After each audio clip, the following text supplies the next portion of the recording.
இன்றைக்கி நம்ம கிச்சனில் என்ன செய்ய போகிறோம்னு பார்த்தீங்கன்னா ஒரு 1/2 kg மட்டன் போன்லெஸ் வச்சு லபோரி மட்டன் கிரேவி செய்ய போகிறோம். அது ரொம்ப சிம்பிளாகவும் ஈஸியாகவும் செய்ய ஆரம்பிச்சிடலாம். இப்போ இந்த மட்டன் பார்த்தீங்கன்னா 1/2 kg மட்டன் நல்லா சாஃப்டாக இருக்குது பாருங்கள். நல்லா வாஷ் பண்ணி வச்சுருக்கேன். பீசஸ் வந்து இந்த மாதிரி சின்ன சின்னதாக போட்டுக்கோங்க, ரொம்ப பெருசாக போடக்கூடாது.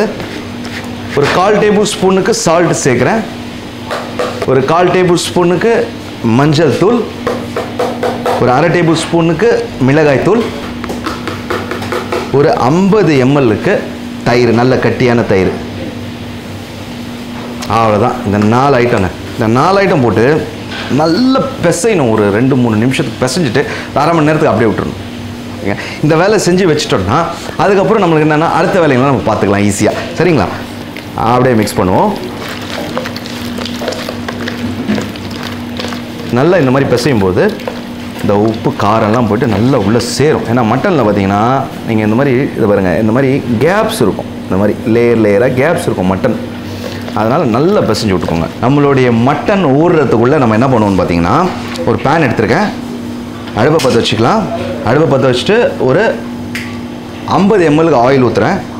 சன்ஃப்ளவர் ஆயில், கடலெண்ணெய், ரீஃபைண்ட் ஆயில், பாம் ஆயில், இது 4 எது வேணாலும் ஊற்றிக்கலாம். பட் தேங்காய் எண்ணெய் அப்புறம் வந்து அந்த ஆலிவ் ஆயில் இது யூஸ் பண்ணக்கூடாது. ஏன்னா இந்த மட்டனுக்கு இந்த ஃப்ளேவர் மாறும். அதனால் கொஞ்சம் ஆயில் சூடாகட்டும். ஒரு 15 மிளகு, முழு மிளகு வச்சுருக்கேன். ஒரு 1/4 டேபிள் ஸ்பூனுக்கு சீரகம், ஒரு 7 லவங்கம், ஒரு 5 ஏலக்காய், 2 பட்டை பீஸு. இது மொத்தமாக இதில் அப்படியே போட்டு லேசாக ஃப்ரை பண்ணுவோம். அப்படியே இந்த ஸ்பைசஸ் வந்து இதில் அப்படியே வறுத்துக்கிட்டே இருக்கும்பொழுது உடனே சும்மா நான் அதிகம்லாம் இல்லை, சும்மா ஜஸ்ட் ஒரு நிமிஷத்துக்கு தான் வதங்கினேன். அது வந்து தீயை விட்டுறக்கூடாது. ஒரு வெங்காயம் ஒரு 1/4 கிலோ கட் பண்ணி வச்சுருக்கேன் பாருங்கள், இந்த மாதிரி பொடிசா.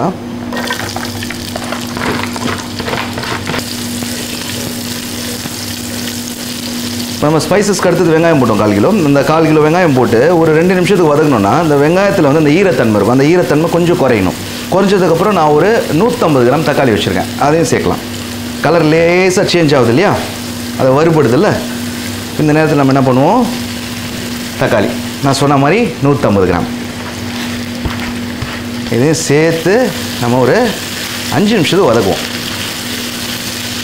இதை வதக்கிட்டு என்ன பண்ண போகிறோம்னு பார்த்தீங்கன்னா ஆற வச்சு நல்லா மிக்ஸி ஜாரில் போட்டு தண்ணி ஊற்றாமல் பேஸ்ட் மாதிரி தோசை மாவு மாதிரி அரைச்சிக்கணும். இப்போ இதை எந்த அளவுக்கு வதக்கியிருக்கிறேன் அப்படின்னு பார்த்தீங்கன்னா நான் அடுப்பை முதல்ல அணைச்சிடுறேன். நம்மளுக்கு தெரியும் இது வந்து சாஃப்ட் ஆகிடுச்சு அப்படின்னு சொல்லி. இதை வந்து டைமிங் சொல்ல முடியாது. ஒரு வீட்டில் ஒரு மாதிரி இருக்கும் ப்ரெஷர் இல்லையா, இந்த ஃபயரோட ப்ரெஷரு.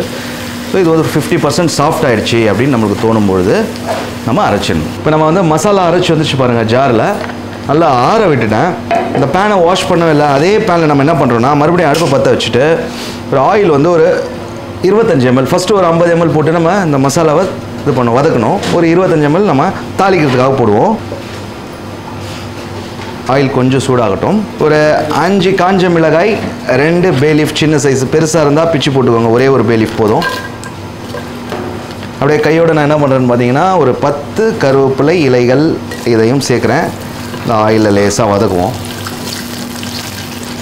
இந்த டைமில் வந்து ஃப்ளேம் கொஞ்சம் நம்ம லோவில் கொண்டு வந்துடுவோம். ஏன்னு பார்த்தீங்கன்னா இந்த கருவேப்பிலை வதங்கிட்டே இருக்கும்போது நம்ம இதில் மசாலா போடுவோம். ஜுயின்னு ஒரு சவுண்ட் ஒன்று வரும், அப்புறம் எண்ணெய் தெரிச்சு. அவ்வளோதான். இந்த கருவேப்பிலை வந்து வதங்கி லேசாக அந்த ஸ்மெல் வர ஆரம்பிக்கும் போது நம்ம இந்த மசாலாவை போட்டுருவோம்.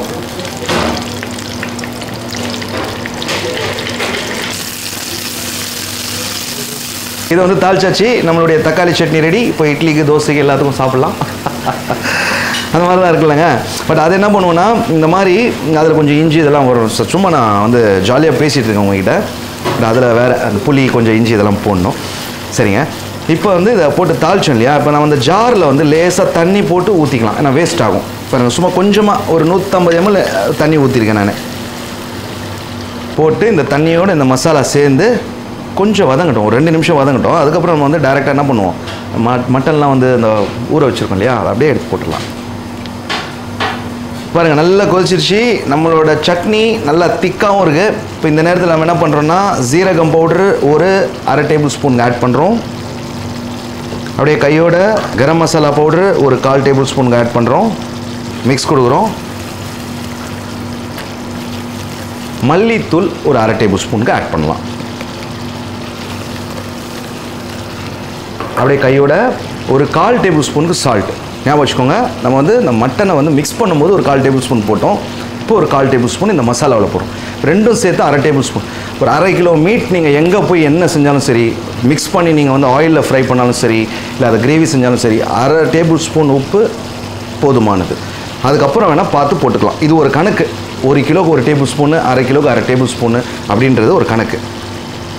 சேர்த்துட்டு மிக்சிங் கொடுத்துக்கிறேன். மிக்சிங் கொடுத்துட்டு அப்படியே உடனே நான் என்ன பண்ணுறேன்னு பார்த்தீங்கன்னா, நம்ம இந்த மட்டனை வந்து மிக்ஸ் பண்ணி வச்சுருந்தோம் இல்லையா, அதை பார்க்கும்போதே வாய் ஊறுதுங்க. இதை பாருங்க, என்ன கலர்ஃபுல்லாக இருக்குது. அடடடடடா. இப்போ இந்த மட்டனை அப்படியே மிக்ஸ் பண்ணுறேன். நல்லா மிக்சிங் ஆச்சு. இந்த மாதிரி மசாலா சைடில் இருக்கிறது எல்லாமே நல்லா வலிச்சு விட்டுட்டு லேசாக கொதிக்குது பாருங்கள். ரொம்ப ஹை ஃப்ளேமில் வச்சோன்னா இதில் நம்ம தண்ணி இல்லை, தீஞ்சு போயிடும், அடி பிடிச்சிரும். அதனால் ஃப்ளேம் வந்து லோலே வச்சு கொஞ்சம் மேலே வந்து நம்ம கொத்தமல்லியை தூவுறோம். லேசாக அதை பாருங்கள், சும்மா ஒரு பேருக்கு, ஒரு ஃப்ளேவருக்கு தூவிட்டு மூடுறோம். ஒரு 15 நிமிஷத்துக்கு பார்த்தீங்கன்னா இதோட பேச்சுக்கே நம்ம போகக்கூடாது. ஏன்னா ஃப்ளேம் லோ, உங்களுக்கு அடி பிடிக்கிறதுக்கு சான்ஸ் இல்லை. இதில் இருக்கிற தண்ணியே வந்து வேர்வை விட்டு விட்டு விட்டு விட்டு விட்டு விட்டு மட்டன் நல்லா சாஃப்டாக இருக்கும். அதனால தான் நான் ஆரம்பத்தில் சொன்னேன், நல்ல சாஃப்டான மட்டன் வாங்கிக்கோங்க. அப்படி நீங்கள் வந்து ரஃப்பான மட்டன் தான் கிடைக்குது அப்படின்னா குக்கரில் ஒரு 3 விசில் போட்டு எடுத்துக்கோங்க. எடுத்துகிட்டு அந்த தண்ணியை கொட்டிட்டு அதுக்கப்புறம் நீங்கள் மசாலா மேரினேஷன் பண்ணி வைக்கணும். இதுதான் ரஃப்பான மட்டன். அல்லது நீங்கள் வந்து ஹார்டான மீட் ஏதாவது நீங்கள் வாங்கினீங்கன்னா சரிங்க. ஓகே, இப்போ 15 நிமிஷம் கழிச்சு நம்ம பார்ப்போம். மசாலா ஓரளவுக்கு நல்லா சுண்டிருச்சு பாருங்கள். ஸோ இந்த நேரத்தில் நம்ம என்ன பண்ணுறோன்னா, லூலி அப்படின்ற ஒரு ஹர்ப்ஸ், இது வந்து சிங்கப்பூர், மலேசியாலாம் பரவலாக யூஸ் பண்ணுவாங்க, துபாயிலையும் கிடைக்கக்கூடியது.